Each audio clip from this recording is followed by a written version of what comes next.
scope, identifying the issues, identifying if a mitigation need is there. And I urge you to go to this site, wildlifeandroads.org. You can drill down through it and see for yourself.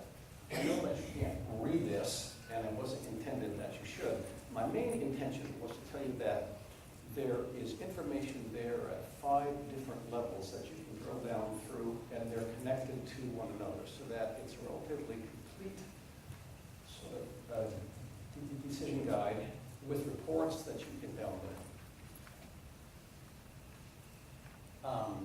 This is step 3. We document the decisions in the implementation plan. Step 4 is implementing the monitoring plan and the maintenance plan.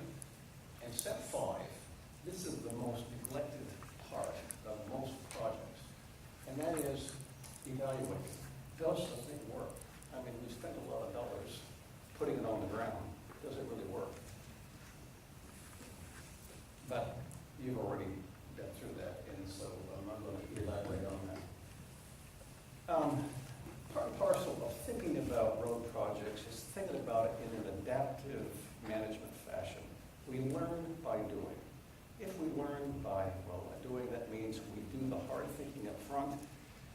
We plan and we project what the results might be, what the predictions are, we put it into place, and then we evaluate whether we have achieved what we said we were going to or what we had intended to at the beginning. Okay, I want to rapidly what a web person would tell you. Okay, there are 2 functions that one needs to look at if you have a web-based tool. One is the development of the site, and at this point I want to tell you that Dr. Patty Kramer, who's my research associate, did yeoman's work on putting this together. One can't do it by oneself. And along with a bunch of students and the web person, they finally come together. The second part is maintenance of that site.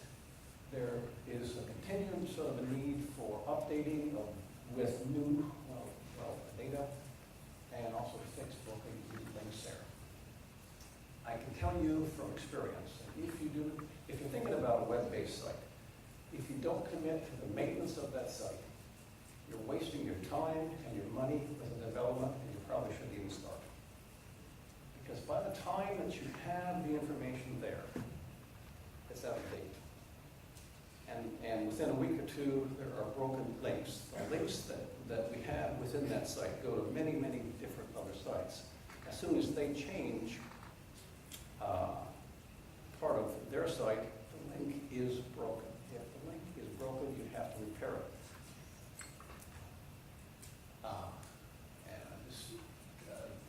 So how do we keep up to date on this? I use Google Alert, and you'll see the second one on here are the Australian bushfires. This was an alert that came out on the 8th of February. For those of you who haven't used Google Alert, it's one of the best ways really to keep up to date. And I go through several slides here to show you how to do it. But once you have it done, you can get a daily report. Anything that comes up with the keywords that you use, you'll get it on your computer.